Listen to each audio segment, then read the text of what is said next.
Okay folks, today I'm going to show how to load a developing reel. I'm going to use 35mm film. I thought about using 120.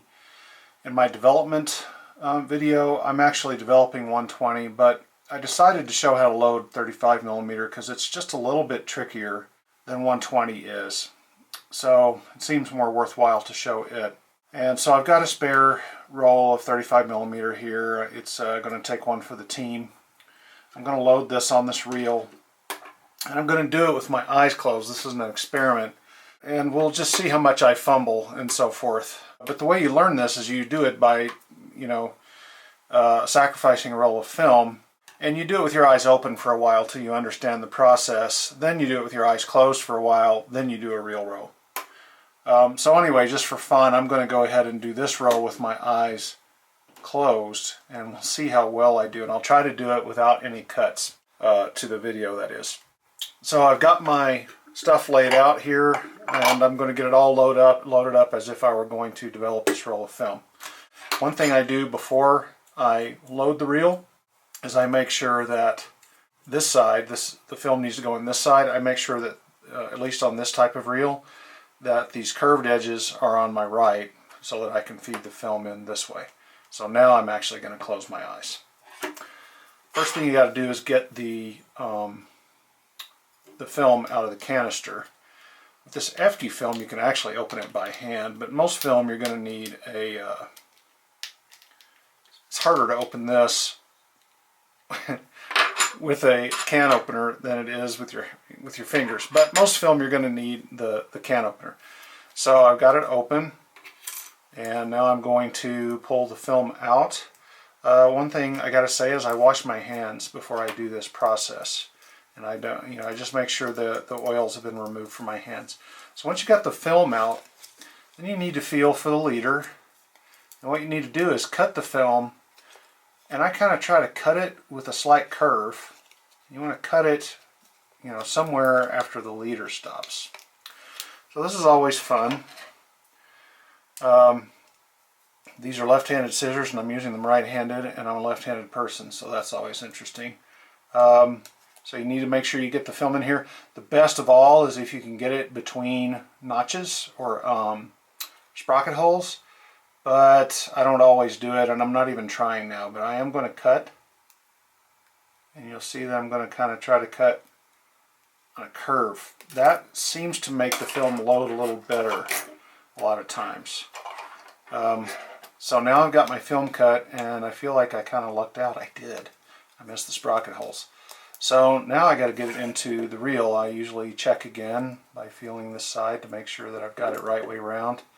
And usually I'm doing this standing at my sink. I'm not usually doing it sitting down, so sitting down is allowing me to cheat a little bit here. So I need to get the film into this slot here, which is going pretty swimmingly. And I don't like to touch the film too much once we get into the, sort of the image area, but to get it started I'm going to do it a little bit. I should have done my little trick where I feed some film in and loosen up the ball bearings because they feel like they're getting stuck a bit. So that's why I'm sort of jacking around here. Alright. And we'll start again. There we go. I think I got it through now. Maybe not. There we go. Alright, so now I'm pulling, this is key to me, I'm pulling the film through a bit. And now I'll take a couple of twists of the reel.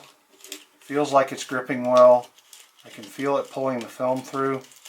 Once I get it going pretty well, I pretty much will turn it around and let the film unroll ever so carefully.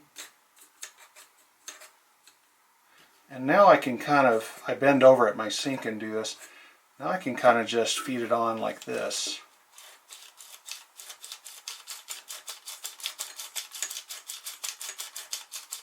And I'm keeping the reel close to the surface so the film doesn't get all corkscrewed. And I just go until I feel tension.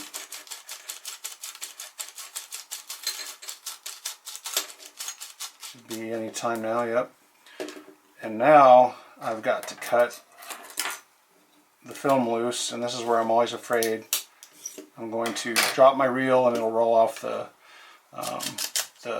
counter, and then I'm screwed because I got to keep the lights out to find it. So then I put the reel in the tank eventually, and you don't really have to put the top on, but I always put the top on to signify done, and I'm done. So this guy, and my eyes are open now, this guy can sit here as long as I want. It can sit there for weeks. It's ready to go any old time. So that's how you load up 35mm film on a Patterson style reel.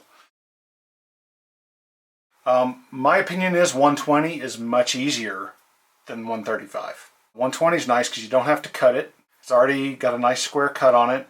The only trick to it is you've got to control the backing paper while you're rolling it on, and that's not hard. It's pretty easy. It's the same deal. You got to do it with your eyes open, sacrifice a roll of film, practice it until you get it, and it's really not that hard. When you get to the end of a 120 roll, it's going to be taped, and so you basically sort of peel away the tape and either fold it over. I like to tear it off and leave a clean sort of line and just leave whatever residue of tape is on the film.